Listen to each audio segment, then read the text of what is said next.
ఒక ఈ బ్యాటరీ ఉంది, ఇలాంటి బ్యాటరీ అయిపోయింది. ఈ బ్యాటరీలో ఛార్జింగ్ అయిపోయేసరికి అసలు ఛార్జింగ్ ఎక్కించినా ఎక్కలేదు. అయితే నేనేం చేసిన, ఇది దీనికి అటు బ్యాటరీ తీసుకొచ్చిన, పెద్ద బ్యాటరీ పెద్ద బ్యాటరీ పెడితేనేమో ఛార్జింగ్ ఉన్నంతసేపు ఇది ఈ కేబుల్ పెట్టిన సోలార్ కేబుల్ అప్పుడు ఇది రెడ్ గానే ఉంది. కానీ ఛార్జింగ్ అయిపోయే కొద్దీ ఇక్కడ ఛార్జింగ్ ఏమో స్లోగా కనిపించుడు. దీని కూడా నో సపోర్ట్, అసలు ఇన్పుట్ అవుతలేదు దాంట్లో. ఇది ప్రాబ్లం.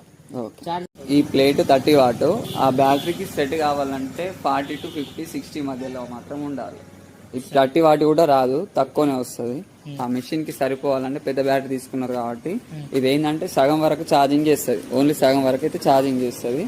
దీనికి మనం పెద్ద ప్లేట్ తీసుకోవాలి. ఇగో ఇలాంటి రెండు కలిపితే ఆ బ్యాటరీకి ఛార్జ్ చేయగలుగుతుంది. ఇది ఒకటైతే ఇంట ఇగో ఇచ్చిన ఈ బ్యాటరీకి 12, 14 లేదంటే 12, 18 కూడా ఉంటుంది, 12, 16 కూడా ఉంటుంది. దీనికి సెట్ అవుతుంది. ఫుల్ కనిపిస్తుంది ఇప్పుడు, ఇట్లా రెడ్ కనిపిస్తుందా, తర్వాత కొంచెం కనిపిస్తుంది స్లోగా.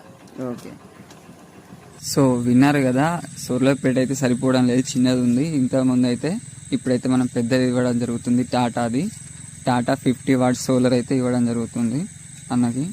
అతను అన్నాడు నాకు పెద్దదే కావాలి, రెండు చిన్న పెద్దదే పెట్టుకునే బదులుకు నేను పెద్దదే పెట్టేసుకుంటా అన్నారు. పెట్టేసి కనెక్టర్ చేంజ్ చేసిన తర్వాత డైరెక్ట్ సోలార్ మీద షార్ట్ మిషన్ రన్ చేస్తున్నా. పవర్ అయితే సూపర్ వస్తుంది.